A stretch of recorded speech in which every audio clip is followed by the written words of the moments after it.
Perkenalkan, kami dari kelompok Isaac Newton akan menjelaskan tentang teknologi digital. Selamat menyaksikan. Tak perlu hatiku hanya terluka, terbiasa untuk pura-pura tertawa. Namun bolehkah sekali saja ku menangis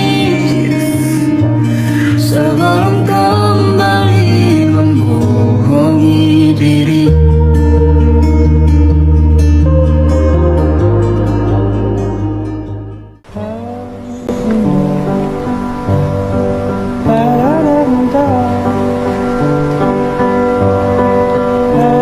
Halo guys, apa yang kalian bayangkan saat mendengar istilah teknologi digital? Pasti benda yang tidak asing lagi, yakni seperti komputer dan segala perangkat pendukungnya. Lalu, sebenarnya apa pengertian dari teknologi digital itu sendiri? Teknologi digital merupakan teknologi yang sistem operasinya berjalan secara otomatis dengan menggunakan sistem komputerisasi. Pada dasarnya, teknologi digital hanyalah sistem perhitungan sangat cepat yang memproses semua bentuk-bentuk informasi sebagai nilai-nilai numerik atau kode digital.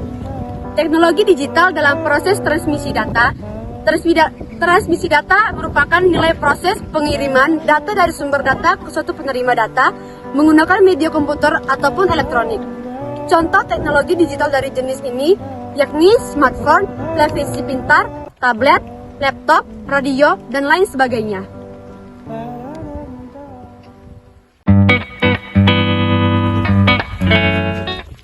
Adapun dalam transmisi data ini, ada beberapa bagian penting yang terdapat di dalamnya, yaitu sinyal dan modulasi, merupakan gelombang elektromagnetik yang digunakan untuk mentransmisikan data atau informasi dari suatu tempat ke tempat lainnya.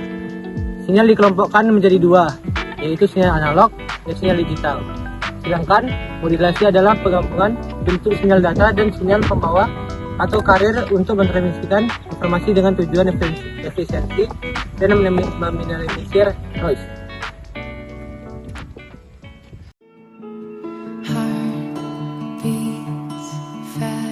Media transmisi data merupakan media yang digunakan untuk mengirimkan data sehingga menghubungkan pengirim dengan penerima data tersebut.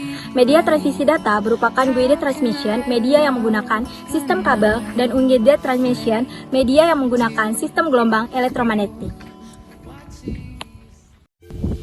Yang selanjutnya adalah arah transmisi data merupakan proses yang menjelaskan bagaimana arah kontak transmisi data yang terjadi antara pengirim dan penerima data. Arah transmisi data dibagi menjadi tiga, yaitu simplex, half duplex, dan full duplex. Mode transmisi merupakan suatu proses atau metode dalam melakukan transmisi data dari suatu media atau alat media lainnya. Mode transmisi ini memengaruhi banyak jalur media transmisi yang digunakan. Mode transmisi dibagi menjadi dua, yaitu serial transmission dan parallel transmission. Penyimpanan data digital merupakan proses penyimpanan suatu data dalam bentuk digital yang berupa kode digit atau angka.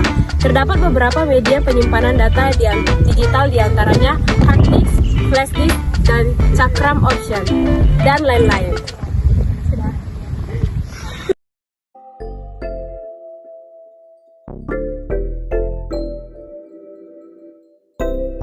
Tahun 1973, Martin Cooper dari Motorola Corp menemukan telepon genggam pertama dan diperkenalkan kepada publik pada 3 April 1973. Telepon genggam yang ditemukan Cooper memiliki berat 30 ons atau 800 gram. Telepon genggam atau telepon seluler atau disingkat ponsel maupun handphone yang singkat dengan HP adalah perangkat komunikasi elektronik yang mempunyai kemampuan dasar yang sama dengan telepon konvensional saluran tetap, tetapi dapat dibawa kemana-mana. Saat ini Indonesia mempunyai 2 jaringan telepon nirkabel, yaitu sistem GSM, yaitu Global System Mobile Telecommunication, dan sistem CDMA atau COD, Code Division Multi Access. Cara kerja telepon seluler dalam jaringan adalah dengan menggunakan sistem wireless. Agar telepon seluler dapat bekerja, pengirim dan penerima harus tetap tercakup dalam BTS atau Base Transceiver Station. BTS ini merupakan peralatan yang menjadi fasilitas telekomunikasi secara wireless antara pengguna telepon seluler.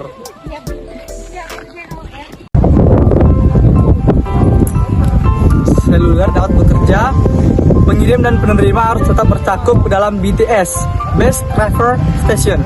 BTS ini merupakan peralatan yang menjadi fasilitas komunikasi secara wireless antara pengguna telepon seluler. Kelebihan teknologi digital, setiap jenis teknologi memiliki kelebihannya masing-masing. Berikut ini beberapa kelebihan teknologi digital.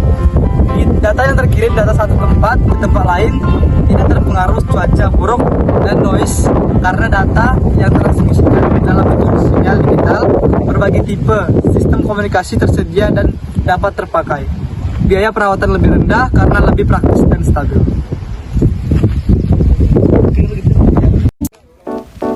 Nah guys, tadi kan ada juga kelebihannya. Nah sekarang itu kekurangan teknologi digitalisasi. Yang pertama adalah kesalahan yang mungkin terjadi pada saat mengubah sinyal analog ke digital atau juga yang disebut digitalisasi. Yang kedua, kemungkinannya tercuri datanya oleh hacker, pencuri, virus, dan lain sebagainya. Baru yang ketiga adalah membuat ketergantungan pada para penggunanya yang dapat menghambat kemampuan simpati dan sosial secara nyata.